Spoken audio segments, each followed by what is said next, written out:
Hello বন্ধুরা, আজ অনেক দিন পর চলে এলাম আরেকটি নতুন ব্লগ নিয়ে। এই দেখো, আজকে এসছি একটা সম্পূর্ণ নতুন জায়গায়। বাড়ি থেকে আর ব্লগ করছি না। তোমরা কি দেখার যে বিশেষ জায়গাগুলো রয়েছে সেগুলি হলো এইগুলো। তো এখানে ডিটেলসগুলো দেওয়া আছে পুরো, তো তোমরাও দেখে নিতে পারো। এই জায়গাটা এলে তোমরা এই জায়গাগুলো দেখতে পাবে। এই দেখো, কাঠগোলা বাগান। কাঠগোলা বাগান দেখিবার বিশেষ স্থান। কাঠগোলা বাগান, প্যালেস মিউজিয়াম, সুড়ঙ্গ পথ, প্যালেস পুকুর, নাচমহল, পরেশনাথের জৈন মন্দির, মুঘল আমলের পাথরের কাজ, অয়েল পেন্টিং, গোলাপ ফুলের বাগান, চিড়িয়াখানা। এই এতগুলো জিনিস তোমরা এখানে এলে দেখতে পাবে। সুড়ঙ্গ পথ না, ও এটা একটা স্নানের সরোবর। সুড়ঙ্গ পথ না সরোবর, জল ভর্তি। এই জায়গাটি যে দেখতে পাচ্ছ তোমরা, এই জায়গাটা কিন্তু জল ভর্তি, জলমগ্ন। তো খুবই সুন্দর লাগছে জায়গাটা দেখতে। মোবাইলে হয়তো অত, এই যে মোবাইলেও আসছে, রিফ্লেকশনটা আসছে, দেখতে পাচ্ছ? এটা কিন্তু জলের ওপর রিফ্লেকশন। এটা সুড়ঙ্গ পথ না স্নানঘর সেটা বোঝা যাচ্ছে না। এটা সুড়ঙ্গ পথও হতে পারে, আবার স্নানঘরও হতে পারে। তো জায়গাটা কিন্তু খুব সুন্দর। এবার আমরা প্রবেশ করছি চিড়িয়াখানায়। পাখির কিচিরমিচির দেখে মনে হচ্ছে এটা চিড়িয়াখানায়। তো দেখা যাক, এখানে অ্যাকোরিয়াম আছে।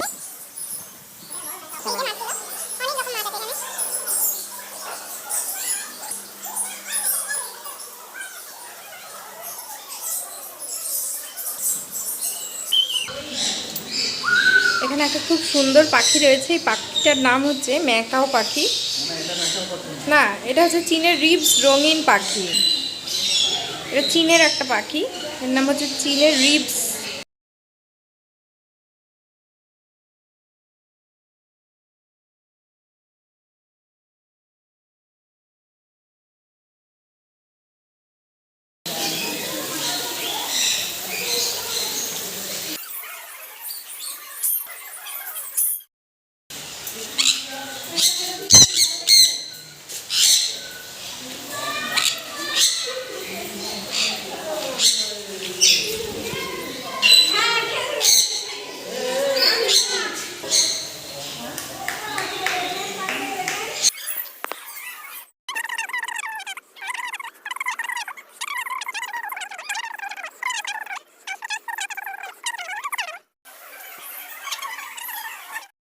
ওই দেখো, একটা নীল রঙের, এই যে রাজবাড়ি, এই রাজবাড়ির পাশের পুকুর, যেটার ফটো আমরা দেখে থাকি। পরিবারকার বিশাল বিশাল জানালা।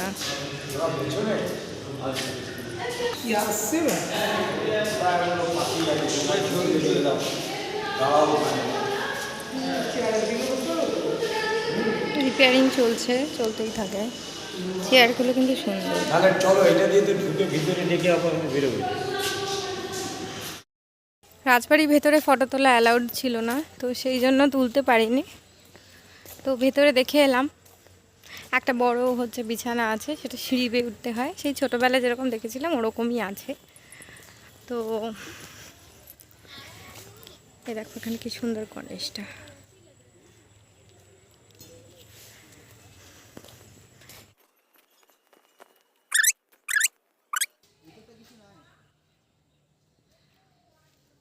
খুব সুন্দর কারুকার্য।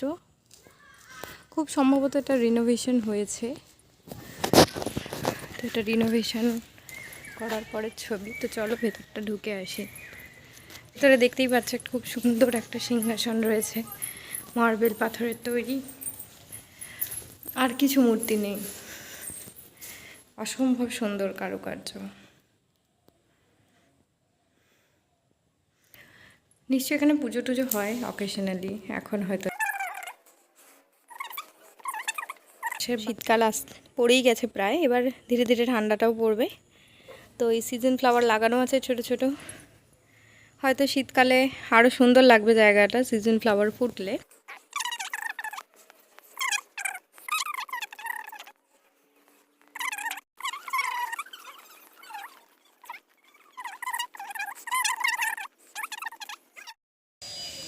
এখানের যে ঝিলটা দেখাচ্ছিলাম সেই ঝিলটা দেখো কত সুন্দর সুন্দর মাছ ছাড়া হয়েছে, মানে মাছগুলো হয়েছে, দারুণ লাগছে কিন্তু। তো চলো এবার তোমাদের এই এখানে জুতো খুলে প্রবেশ করতে বলছে, তো জুতোটা খুলে নিলাম, এরপর যাচ্ছি। এখানে এখানে গাছপালায় গাছই লাগানো হবে, আমি ভেবেছিলাম ফোয়ারা, এইটা মনে হয় ফোয়ারা, কিন্তু জল এখনো ফুটছে না। ওড়না ব্যাগে আছে, ওড়না পরে যেতে হবে, বের করে নিচ্ছি। এই দেখো এখানে একটা লাল গোলাপ ফুটে আছে। যাই হোক এখন বন্ধ করছি ক্যামেরা। যথারীতি মন্দিরেও, এই যে মন্দির দেখে আমরা চলে এলাম। মন্দিরের ভেতরে কিন্তু ক্যামেরা অ্যালাউড ছিল না, তো সেই জন্য ফটো তুলে তোমাদের দেখাতে পারলাম না। তো মন্দিরের বাইরেটা তো এরকম, ভেতরটা অসম্ভব সুন্দর কারুকার্যময়। এটা কিন্তু একটা বাগান বাড়ি, তো সত্যিই বাগান বাড়ি, কারণ এদের অরিজিনাল যে থাকার যে প্যালেসটা ওটা দেখলাম, তো ওটাতে কিন্তু টাকার যত না এলাহি ব্যবস্থা, তার থেকে এই বাইরের যে বসার জায়গা, ধরো এটা, ওই দূরে দূরে বিভিন্ন মন্দির, প্রচুর গাছপালা,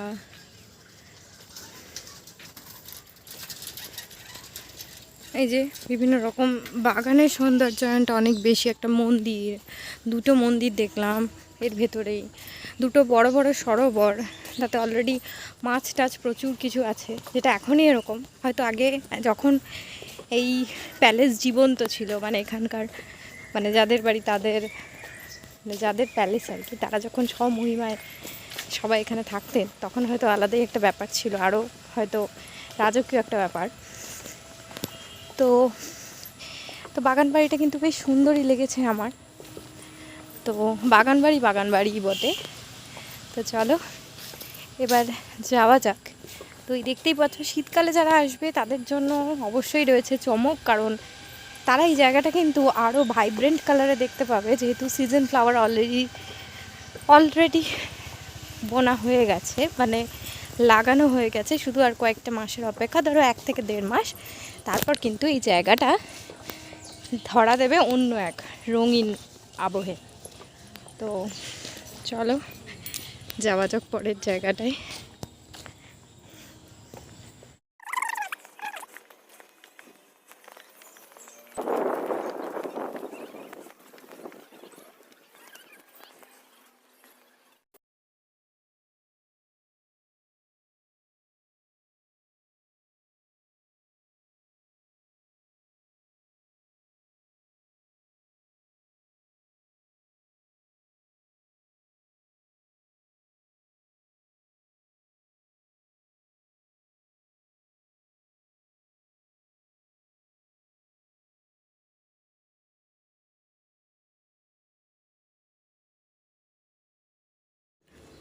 এখন আমরা খেতে চলে এসেছি, আর খেতে এসেছি এখানকার বিখ্যাত হোটেল অরিজিৎ সিংয়ের হেসেলে।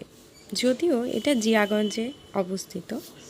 তো আমরা যেখানটায় ছিলাম, অর্থাৎ কাঠগোলা বাগান থেকে এই জিয়াগঞ্জে এই হেসেলে আসতে আমাদের সময় লেগেছে প্রায় আধ ঘন্টা মতো টোটোতে।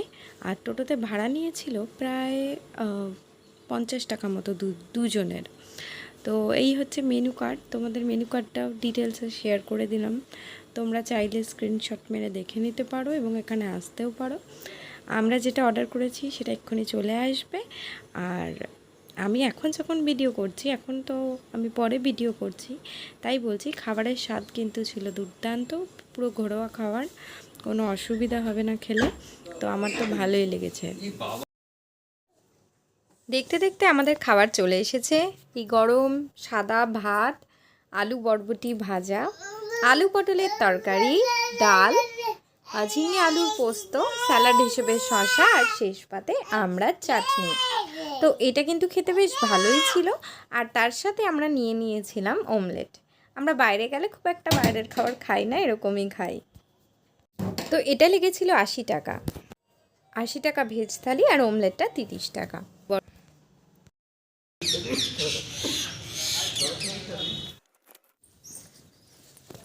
নসিপুর রাজবাড়ি। এই হলো নসিপুর রাজবাড়ির বাইরের চিত্র। এরপর আমরা টিকিট কেটে ভেতরে ঢুকলাম। টিকিটের মূল্য ছিল 30 টাকার মতো। তো আমরা ঢুকলাম। তো ঢোকার পরেই দেখো ঢুকছি, আমরা যাচ্ছি। তো আমার মেয়ে যেতে যেতে মানে আস্তে আস্তে ঘুমিয়ে পড়েছিল, তাই ওকে এভাবেই নিয়ে যেতে হচ্ছে। তো এটা প্রতিষ্ঠা করেছিলেন রাজা দেবী সিংহ। তো ভেতরে আছে কিন্তু 33 কোটি দেবদেবীর মন্দির। তো এখানে একটি মন্দির আছে যেখানে আমরা ডাকাতে কালী দেখেছি। আর 33 এই যে দেখছো মন্দিরটার চূড়া ওই লাল রঙের পতাকা দেওয়া। তো আমরা এগিয়ে চললাম। এরপর এই যে ঠাকুরগুলো সব এরকম এরকম করে রাখা। আর এই যে ফাঁকা জায়গাগুলো, এখানে তুলসী মঞ্চ রয়েছে আর নাট মন্দির, মানে সমস্ত কিছুই না, মানে মন্দিরের যে জায়গাটা ছিল সেটা অসম্ভব শান্ত ছিল এবং মানে খুব শান্তি বিরাজ করছিল জায়গাটাতে। তো মানে চুপচাপ নিশ্চুপ, মানে গেলেই যে কেউ ফিল করতে পারবে। তো এই জায়গাটাতে ফটো খুব ভালো আসছিল। তো যারা ফটো টোটো তুলতে চাও এখানে, তারা যেতেই পারো অনায়াসে। তো এরপর আমরা এই মন্দির ঘোরা শেষ করে নসিপুর রাজবাড়ি দেখা কমপ্লিট করলাম।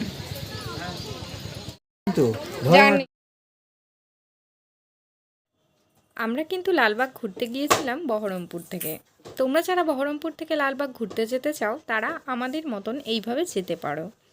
সেটা হলো, প্রথমে বহরমপুর বাস স্ট্যান্ড থেকে তোমরা অটো পেয়ে যাবে লালবাগ যাওয়ার, যেটি 25 টাকা পার পার্সনে নিয়ে যাবে লালবাগ। তো লালবাগ যাওয়ার পর ওরা লালবাগ স্টপেজে দাঁড় করিয়ে দেবে। তো সেখান থেকে তোমাদেরকে তোমরা চাইলে পুরো দিনের যেখানে যেখানে 8টা 10টার মতো মানে দ্রষ্টব্য স্থান রয়েছে সেগুলো দেখার জন্য তোমরা টোটো নিয়ে নিতে পারো, টাঙা ভাড়া করতে পারো। এগুলো ওই 800-900 টাকা করে পড়বে। এছাড়া তোমাদের বার্গেন করতে হবে। যদি টাঙা নাও তাহলে হয়তো 1000-1200 নেবে। আর যদি টোটো ফোটো বুক করো তাহলে তোমার ওই বার্গেন করে টোরে 600-700 এরকম পড়েই যাবে, হয়তো আরও বেশি পড়বে। এবার সিজন ওয়াইজ এটা ভ্যারি করে। তো আমরা লালবাগ পর্যন্ত পৌঁছানোর পর আমাদের যেহেতু আগের জায়গাগুলো সমস্তই দেখার ছিল, তাই জন্য আমরা ঠিক করেছিলাম দুটো মাত্র জায়গাতে ঘুরতে যাব। সেটা হলো কাঠগোলা বাগান আর দ্বিতীয় হচ্ছে এই নসিপুর রাজবাড়ি। আর মাঝখানে ওই খেতে যাওয়াটা হঠাৎ করে হয়েছিল। হঠাৎ করে মনে হলো আরে এখানে তো অরিজিৎ সিংয়ের হোটেল আছে, ওখানে গেলে কেমন হয়, এই ভাবনা নিয়েই ওখানে যাওয়া। তো গিয়ে ভালোই লেগেছিল। তো এরপর যখন বাড়ি ফিরে আসছিলাম তখন আরও একটি জায়গা আমরা গেছিলাম, যার ছবি তোমরা এখানে দেখতে পাচ্ছ। সেটি হলো মতিঝিল পার্ক। তো মতিঝিলের দুটো পার্ক রয়েছে, একটা পুরনো এবং একটা নতুন। তো আমরা নতুনটাতেই গিয়েছিলাম। তো নতুনটায় নতুন যে পার্কটা সেটাকে বলা হচ্ছে সরকারি পার্ক। তো সরকারি পার্ক হলেও এখানে কিন্তু সেই রকম আহামরি কিছু ফেসিলিটি নেই। এখানে ঢোকার ফেসিলিটি বলতে ঢোকার টিকিট 30 টাকা করে। 30 টাকা করে ঢোকার পর তোমরা যাই জিনিস অ্যাভেল করবে সবই তোমাদেরকে টিকিট কেটেই উঠতে হবে, অর্থাৎ ফ্রিতে বসে থাকা ছাড়া তুমি আর কিছু পাচ্ছ না। তো আমরা টয় ট্রেন বুক করেছিলাম। টয় ট্রেনটাই গোটা পার্কটা চারপাশ দিয়ে ঘুরিয়ে আবার নিয়ে চলে যাবে। তো টয় ট্রেনে এখানে টিকিট নিয়েছিল পার পার্সন 40 টাকা করে।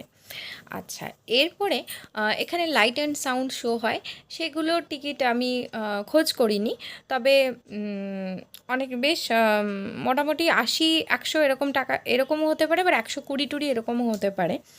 তো আর তারপরে এখানে যে ছোট ছোট বাচ্চাদের যে ওই লাফানোর যে খেলনা টেলনাগুলো ছিল, ওগুলোতেও কিন্তু টিকিট কেটেই উঠতে হচ্ছিলো। ওগুলো এক একটা বাচ্চার 30 টাকা, 25 টাকা, 30 টাকা এরকম ছিল। তো এরপর আমরা বহরমপুর ফিরে আসি। তো বহরমপুর ফিরে আসার পথে দেখলাম যে সামনে ভৈরব পুজো, কার্তিক পুজো এগুলো আছে। তো তার জন্য দর্শকর্মার দোকানে সুন্দর সুন্দর মূর্তি এসছে। তো কিছু ফটো তোমাদের সাথেও শেয়ার করলাম।